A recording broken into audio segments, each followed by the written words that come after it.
اصل وجہ اس شب قدر کے اندر دھڑکتا ہوا ناطق قرآن ہے یا قرآن ناطق ہے. شب قدر کی عظمت یہ ہے کہ ملائکہ نازل ہوتے ہیں، صدیوں سے نازل ہوتے ہیں، صدیوں تک نازل ہوتے رہیں گے. تنزل الملائکۃ والروح فیہا باذن ربہم. اس میں کون سی بڑی بات ہے؟ کہ بڑی بات ہمیں پتہ نہیں، آگے کچھ آ رہا ہے، غور تو کرو. تنزل الملائکۃ والروح فیہا باذن ربہم من کل امر. امر لے کر نازل ہوتے ہیں. یعنی سنت الہی میں یاد رکھنا، جب سے کائنات بنی ہے ایک اولی الامر ہمیشہ رہا ہے. اگر ہے کوئی صاحب امر تو ملائکہ اس پہ نازل ہو رہے ہیں. یہ جو شب قدر بنتی ہے وہ نہ نزول قرآن کی وجہ سے ہے، نہ نزول ملائکہ کی وجہ سے، وہ اس صاحب امر کی وجہ سے جس پر ملائکہ نازل ہو رہے ہیں. وجود مقدس حضرت امام زمانہ علیہ السلام جل وعلا شریف پر اس سے بڑی بات نہیں ہے. آپ کو سمجھ میں آئے کہ رمضان کا امام زمانہ سے کیا تعلق ہے؟ مجھے ایسا لگتا ہے کہ رمضان کا سارا تعلق امام زمانہ سے ہی ہے، اس لیے کہ آج پورا عالم اسلام جہاں جہاں پر اسلام ہے، اسلامی مملکتیں ہیں، ترکی ہے، سعودیہ ہے، ایران ہے، عراق ہے، پاکستان ہے، انڈونیشیا ہے، کوئی ایک تو دعویٰ کرے کہ ملائکہ مجھ پر نازل ہوتے ہیں. کسی ایک ادارے کا سربراہ، یعنی خدا نہ خواستہ ہمارے مراجعین کی میں عزت، ان کا مقام، ان کا مرتبہ، خدا ان کا سایہ ہمارے سروں میں سلامت رکھے. لیکن کبھی آغا خوئی نے، کبھی آغا سستانی نے، کبھی کسی اور بزرگوار نے، کسی امام خمینی نے، کبھی کسی نے کہا کہ ملائکہ ہم پر نازل ہوتے ہیں نا. سعودی عرب کے حکمران نے کہا، پاکستان کے حکمران نے کہا، انڈونیشیا کے حکمران نے کہا، ترکی کے بادشاہ نے کہا کہ صاحب ملائکہ مجھ پر نازل ہوتے ہیں. تو کوئی تو ہے جہاں پر نازل ہو رہے ہیں، امر لے کر نازل ہو رہے ہیں. تو کوئی ہے وہ مرکز جس پر نازل ہو رہے ہیں، اور اس مرکز کا نام ہے اولی الامر. تو سارے ایام میں ایام ہے رمضان. رمضان کا دل ہے شب قدر. شب قدر کے دھڑکتے ہوئے دل کی دھڑکن کا نام ہے امام زمان. صاحب دل ہو اور دھڑکن نہ ہو تو مردہ ہے. نظر دل آتا ہے، دھڑکن محسوس ہوتی. جس کو محسوس نہیں ہوتی اس سے صرف دل نظر آتا رہتا، وہ ساری باتیں دل کے لیے کرتا رہتا. بابا دل گوشت کے ٹکڑے کے سوا کچھ نہیں، جو دھڑکن ہے اس دھڑکن کا نام ہے امام زمان. اگر یہ بات سمجھ میں آ گئی تو میرے خیال میں میرا موضوع مکمل ہو گیا. یعنی آپ مجھے مزید موضوع بولنے کی ضرورت نہیں. رمضان کی دعاؤں میں سرکار حجت ختم ہو گئی بات. لیکن اب آپ غور کریں، دو چار باتیں میں آپ کے ساتھ ڈسکس کرتا ہوں. آپ دیکھیں کہ رمضان کی ہر رات میں، پہلی رات سے لے کر آخری رات تک کا دعا افتتاح پڑھو. کیا ہے دعا افتتاح؟ یعنی کسی ایسے بچوں کو تصور کریں جو مثال کے طور پر 20-25 سال کا ہو گیا ہے، کوئی تحاشا محبت کرتا ہے ماں باپ سے، پردیس چلا گیا ہے. رمضان میں اس کی بڑی خدمت ہوتی تھی، ماں بڑی خدمتیں کرتی تھی، سحری میں، افطاری میں، بھائی بہن سب دھیان رکھتے تھے، محبت کرنا. پہلی مرتبہ اکیلا ہو گیا پردیس میں جا کر، اور وہ ہر رات جو ہے وہ سحری کے وقت بھی فون کرتا ہے، اماں کو، اماں تو یاد آ رہی ہے. ہر رات افطار میں فون کرتا ہے، اماں کو، اماں تو یاد آ رہی ہے. اماں تیرے بغیر رمضان میرا نام مکمل ہے. اماں مجھے مزہ نہیں آ رہا، اماں میرا دل بے چین ہے. ہم سے اور آپ سے کہا گیا کہ ہر رات دعا افتتاح پڑھو، اور اس دعا افتتاح میں ہم یہ کہتے ہیں، خدایا ہمارا دل بے چین ہے، ہمیں مزہ نہیں آ رہا.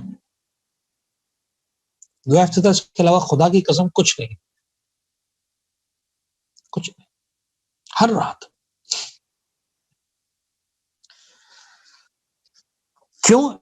اس لیے کہ رمضان ہے ہی زمانے کے امام کو یاد کرنے کا مہینہ. اس رمضان کی دل کی دھڑکن امام زمان ہے. میں آؤں گا دعا افتتاح پر بعد میں واپس. شب قدر آ گئی، بڑی اہم ہے. قرآن کے اعمال ہم کرتے ہیں، وہاں پر بطور خاص احساس دلایا کہ یا اللہ بمحمد بعلی، پھر آخر میں ختم کی بات بالحجت ہے.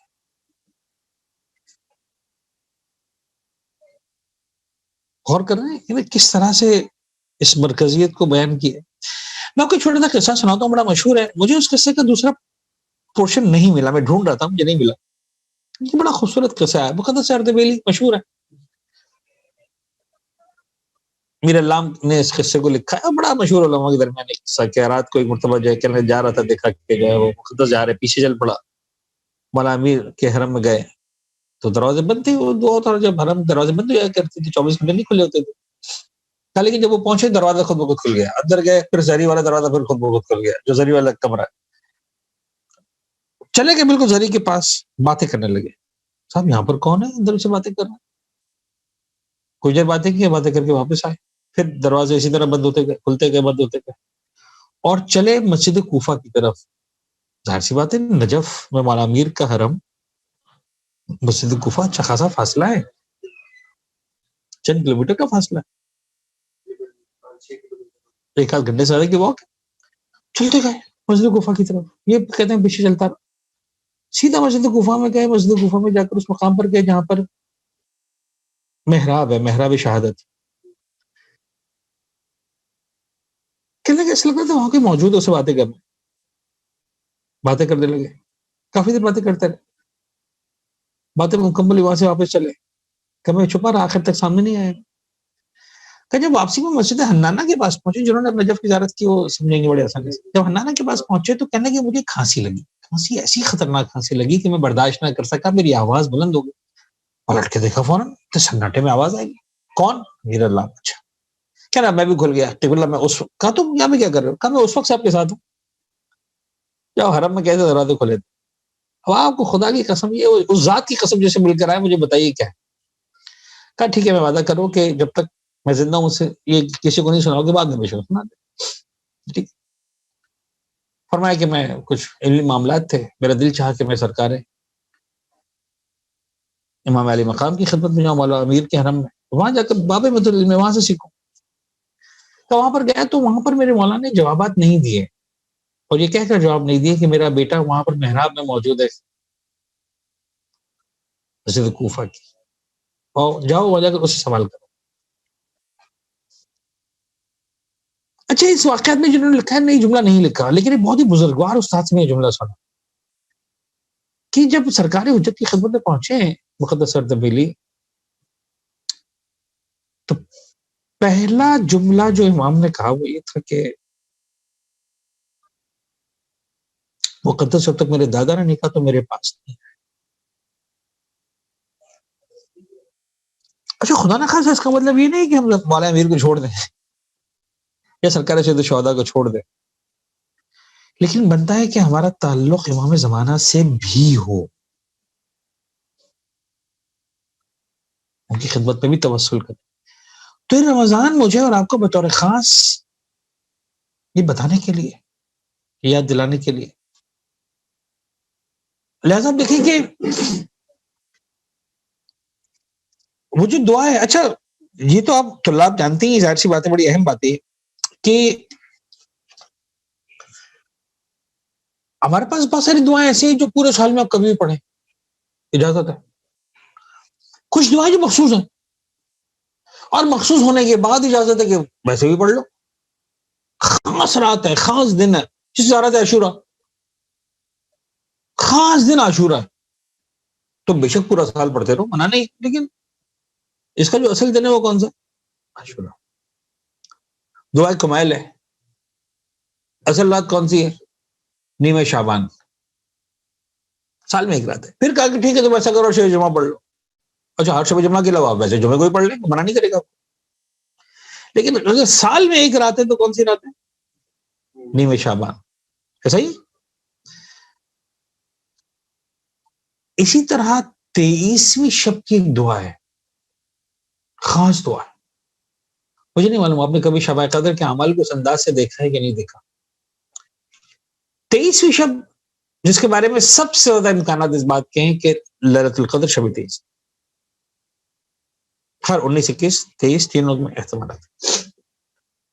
لیکن 23ویں کی رات کو جو شب قدر کے اعمال ہیں اس میں آپ غور کیجیے گا کبھی کہ جتنے بھی اعمال ہیں اکثر کے بارے میں یہی کہ ایک مرتبہ قرآن کے اعمال ایک مرتبہ، جوشن کبیر ایک مرتبہ، سوروں کی تلاوت ایک مرتبہ، یہ والے کام ایک مرتبہ.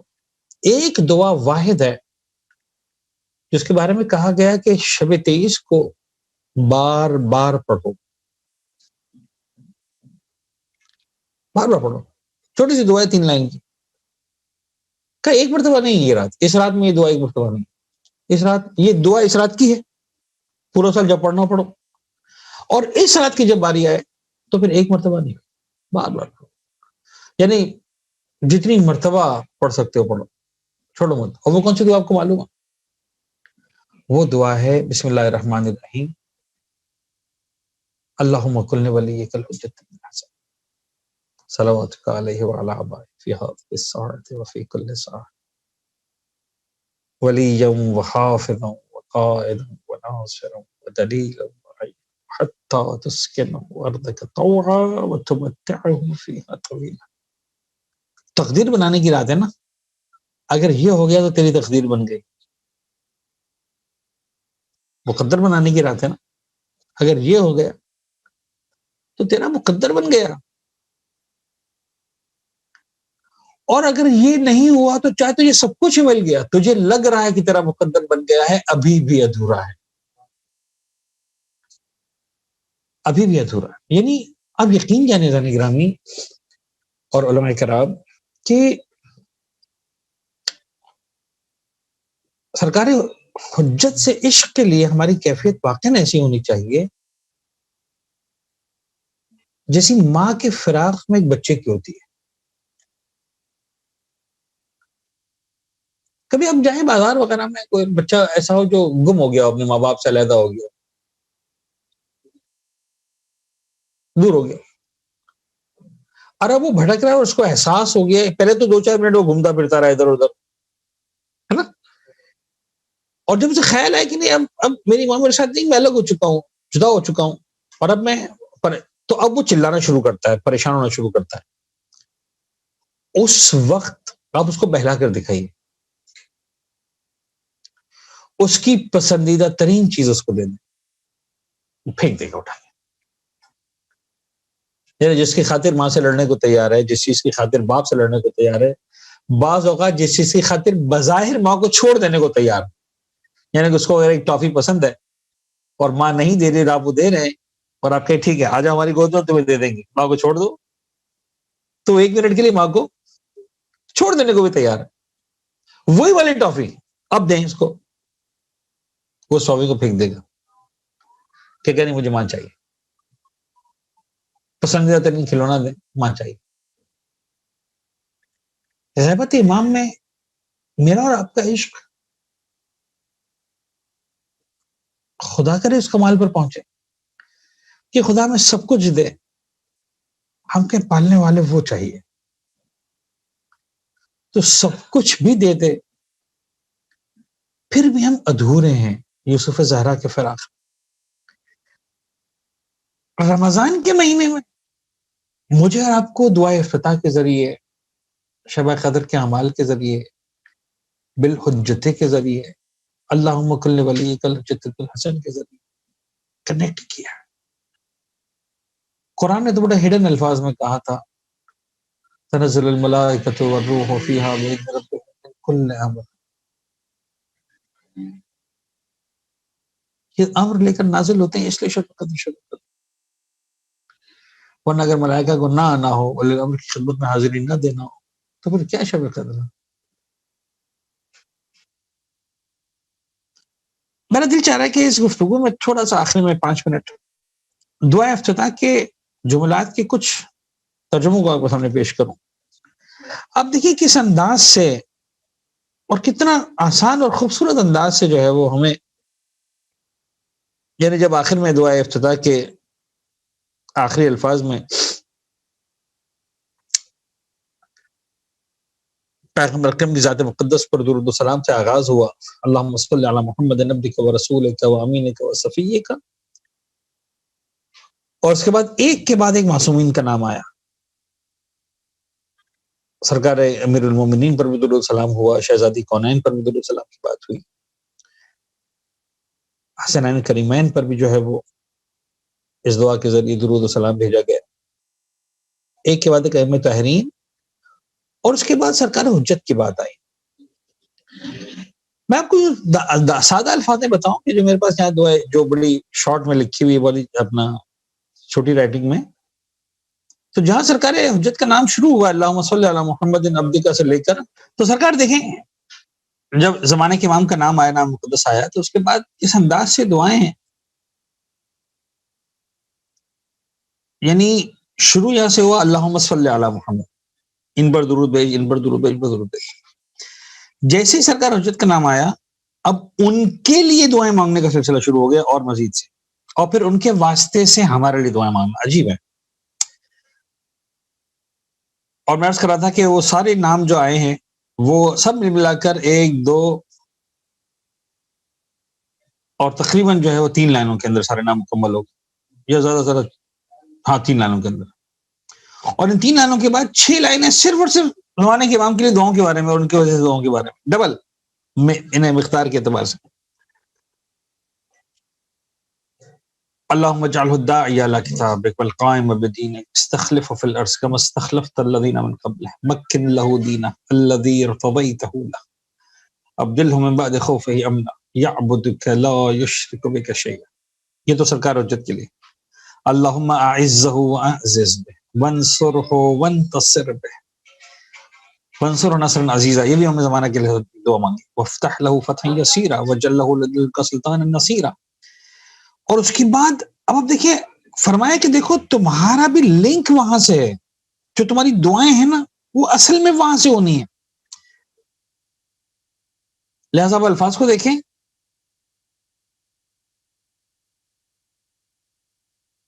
اللہم آثر بہ دینک سنت نبیک حتی لا یستخفی بشیء من الحق مخافۃ احد من الخلق۔ اللہم انا نرغب الیک فی دولۃ کریمۃ تعز بها الاسلام واہلہ۔ وہ جو حکومت الہیہ قائم ہونی ہے وہ صرف اور صرف اور صرف زمانے کے امام کے ظہور کے بعد ہے۔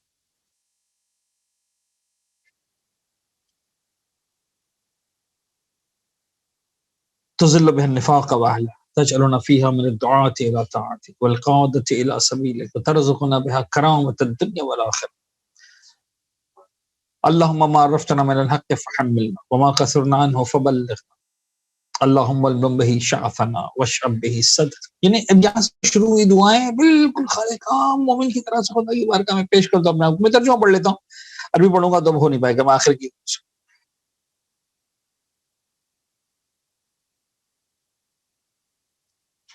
فرمایا سنو اے معبود، ہمارے بکھرے پن کو ان کے واسطے سے رحمت، وحدت اور جمعیت میں بدل دے،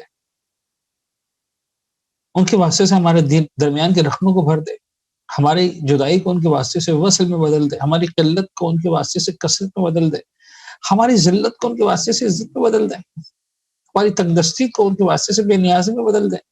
یعنی تنگدستی صحیح معنوں میں ختم ہی اس وقت ہوگی جب اہل بیت، جب کئی آخری وارث تشریف لائیں گے انشاءاللہ۔ ہمارے قرض داروں کے قرض ان کے واسطے سے ادا فرما دے، ہماری ناداری کو دور فرما دے ان کے وسیلے سے، ان کے واسطے سے ہماری بے نوائی کا راستہ بند کر دے، ہماری سختیوں کو آسان کر دے، ہمارے چہروں کو ان کے وسیلے سے روشن کر دے، انہیں کے واسطے سے ہمارے اسیروں کو رہائی عطا فرما دے، ان کے واسطے سے ہماری حاجت براری فرما، ان کے واسطے سے ہماری میعادوں کی تکمیل فرما، ان کے واسطے سے ہماری دعائیں مستجاب کر، ان کے واسطے سے ہماری مانگ عطا کر، ان کے واسطے سے دنیا و آخرت کی آرزو تک پہنچا دے۔ دنیا اور آخرت ملے گی اس زمانے کے امام کے ظہور مقدس اور ان کے قدموں کی انشاءاللہ آہٹ اور چوکٹ سے ملے گی۔ لنک کیا ہے، مسلسل کہا ہے کہ اپنے آپ کو کنیکٹ کرو، رمضان کے مہینے میں اپنے آپ کو زمانے کے امام سے کنیکٹ کرو۔ آف کورس رب العزت کی بارگاہ سے کنیکشن ہے، روزے کی عبادت ہے، نماز کی عبادت ہے، قرآن کی عبادت ہے، کنیکٹ کرو اپنے آپ کو۔ قرآن صامت کو پڑھنا اور ہے، یقیناً پڑھنا ہے، اس کی بہار ہے، اس کی عظمتیں اہل بیت اطہار نے تائید کی۔ ہم کون ہوتے ہیں اس کی عظمت سے انکار کرنے والے؟ خدا را پڑھیں قرآن مجید کو، لیکن اس قرآن صامت کے ساتھ ساتھ اس قرآن ناطق کا مطالعہ بھی کریں اس دعا افتتاح کے ساتھ۔ عجیب ہے درد زمانے کے امام کے حوالے سے۔ میں ایک دو باتیں اور کرنا چاہ رہا تھا، دعا میں اپنی گنجائش نہیں بچی، صرف اشارتاً عرض کر دوں۔ حتیٰ رمضان کا مہینہ مکمل ہوا تو پھر اگین ایک دعا جو آپ سے کہا رہا تھا کہ دعاؤں کے ایام خاص، دعائے کمل کی بات کی، زیارت عاشورہ کی بات کی، دعائے سلامتی امام زمانہ کی بات کی، ایک اور دعا کا نام لو، دعائے ندبہ کا، سب 4 عیدوں پر ہے. تو ایک تو عید جمعہ ہے، اس کے علاوہ کیا ہے؟ عید فطر ہے، عید قربان ہے. یعنی اگین آپ ایک اس بچے کو تصور کریں، اس یتیم کو تصور کریں جس کی ماں مر گئی ہو، اس کو عید فطر منانے میں مزہ ہی نہیں آتا. وہ صبح جاگنے سے لے کر، نماز عید سے لے کر، اور سوئیوں سے لے کر، اور لنچ سے لے کر، ہر مقام پر ماں کو یاد کرتا ہے. خدا کہتا ہے کہ بابا تم عید کے دن ساری خوشیاں ایک طرف مناؤ، خوشیاں منع نہیں، یاد کرو دعائے ندبہ زمانے کے امام کے فراق کے مرثیے کے سوا کچھ بھی نہیں. تمہاری عید نامکمل ہے، تمہیں لگ رہا ہے مکمل، ادھوری ہے. ظہور جب تک نہیں ہوتا تب تک ادھوری. تم یاد کرو، پھر عید بناؤ لیکن یاد کرو. بلکہ ایک جملہ میں کہا کرتا ہوں کہ ہر سال چاند کا مسئلہ پیش آتا ہے عید کے موقع. پورا عالم اسلام، اچھا بھی بات شیعوں کی نہیں رہی، لوگ سمجھ رہے شیعوں میں مسئلہ، ہاں پورا عالم اسلام، پشاور میں ہو رہا ہے، کراچی میں نہیں ہو رہا، سعودیہ میں ہو رہا ہے، پاکستان میں نہیں، گورکھ دھندا ساری دنیا کے. اچھا سب اس بات کو سمجھتے ہیں. اب میں اس وقت علمی بحثوں میں نہیں جانا چاہتا کہ کوئی ایک سپریم اتھارٹی ہونی چاہیے جو کہے ہاں تو ہاں، نہ تو نہ. تمہیں ویسے زمانے کے امام کے غیبت کا احساس نہیں ہوتا، سارے حلال حرام تم اپنی مرضی سے کیے جاتے ہو، کم از کم اس مرحلے پر آ کر تو کہو کہ بابا وہ جو ہستی ہے وہ مہدی فاطمہ کے سوا کوئی نہیں، جس کی ہاں ہاں ہے، جس کی نہ نہ. مجھے تو بعض اوقات لگتا ہے کہ شاید مصلحت پروردگار یہ ہے کہ چاند کا مسئلہ کسی نہ کسی طرح سے ہوتا رہے، تاکہ ہمیں یہ سمجھ میں آئے کہ بابا یہ مسائل نہیں حل ہو سکتے جب تک مہدی فاطمہ. ورنہ ایمانداری سے بتائیں ہمیں کب محسوس ہوتی ضرورت زمانے کے. ہمارے تو سارے کام چل رہے ہیں، میں معذرت کے ساتھ کر رہا ہوں، میں کسی کی محبت پہ وہ نہیں کر رہا، ہمارے سارے کام چل رہے ہیں، ہماری خوشی بھی چل رہی ہے، غم بھی چل رہا ہے، سب کچھ چل رہا ہے. ہمیں کب احساس ہوتا ہے؟ مجھے لگتا ہے کہ ہمارے دور میں ایک عام مومن کو جب زمانے کے امام کی غیبت کا احساس ہوتا ہے، وہ چاند کے مسئلے پہ ہوتا ہے کہ والا تم آ جاؤ، سارے مسئلے ختم ہو جائیں، ہم تنگ ہیں ان اختلافات سے، ان فتووں سے. تو وہ کیا کرتے ہیں؟ اپنی بھڑاس نکالتے ہیں مولویوں پر، مولوی ایسا کر رہے ہیں، ویسا. بابا شاید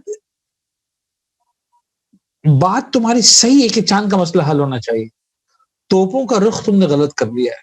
تم توپوں کا رخ علماء کی طرف کرنے کے بجائے اپنے ہاتھوں کا رخ خدا کی طرف کرتے کہ پالنے والے ہم تیرے ناچار بندے ہیں، ہم تو عید بھی نہیں منا سکتے زمانے کے امام کے مطلب. ہمیں سمجھ بھی نہیں آتا کہ روزہ رکھنا واجب تھا کہ حرام تھا، ہم تو اسی بولتے رہتے. جو عید منا رہا ہے وہ بھی خوف میں ہوتا ہے ایسا نہ ہو یار واجب ہو، جو روزہ رکھ رہا تھا وہ بھی خوف میں ہوتا ہے کیا پتہ عید ہو گئی ہو، کسی کو کیا پتا. کاش اپنے زمانے کے امام کی غیبت کا اسی طرح سے اندازہ ہو جائے. شاید راز یہ ہے کہ دعائے ندوہ میں بھی یہی کام کروایا، عید الفطر میں بھی یہی کام کروایا، عید قربان میں بھی یہی کام کروایا. تمہیں کیا پتا عید ہوئی بھی ہے کہ نہیں ہوئی ہے؟ تم عرفہ کے دن تو عید نہیں منا رہے ہو، یا 11 کے دن تو جو ہے وہ عید کی نماز نہیں پڑھ رہے ہو، تمہیں کیا پتا. تو خدا کرے کہ ہم جو ہے وہ اس طرح سے اپنے آپ کو کنیکٹ کریں، سمجھیں، اپنے مولا کی معرفت حاصل کریں. اس دعا کے ساتھ گفتگو کو مکمل کرتے ہیں. پالنے والے محمد و آل محمد کا واسطہ. معبود تیرا کرم ہے کہ تو اتنے بابرکت مہینے کو ایک مہمان بنا کر ہمارے درمیان بھیجتا ہے. ہم شاید بہت برے میزبان ہیں، لیکن تو بڑا کریم ہے، بڑا بہترین مہمان ہے جو آنے والا ہے. اس مہمان کا جو احترام ہے، اس احترام کو ادا کرنے کی کوشش کرنے والوں میں ہم سب کا نام شامل فرما. اس مہینے میں جس بلندیوں تک پہنچانے کے لیے تو نے ایک رات بنائی ہے کہ ساری زندگی ایک طرف، یہ اکیلی رات ایک طرف. مجھے ایک جملہ درمیان میں رہ گیا فضائل کا، وہ بڑا خوبصورت جملہ ہے. ہمارے لیے بھی وہ رات خدا نے بنا دی، آؤ تو کر سکتے ہو. اب ہمیں ملی نہ ملی، ایک کو مل گئی، ہمیں وہ جاگ کر ملے گی، ایک کو سو کر مل گئی. تو ایک رات سویا تو ایسا سویا پروردگار نے کہا ساری مرضیاں تجھے دے دی. نہیں وہی والی بات ہے، تیری ایک رات ایک طرف، ساری دنیا ایک طرف. خیر وہ علی کا خلوص تھا کہ سو کر مل گئی. ہم غلام علی ہیں تو ہمیں جاگنا تو پڑے گا. لیکن پالنے والے ہماری سوئی ہوئی تقدیر کو زمانے کے امام کے وجود مقدس سے، اہل بیت اطہار کے وجود مقدس سے جگا دے میرے معبود.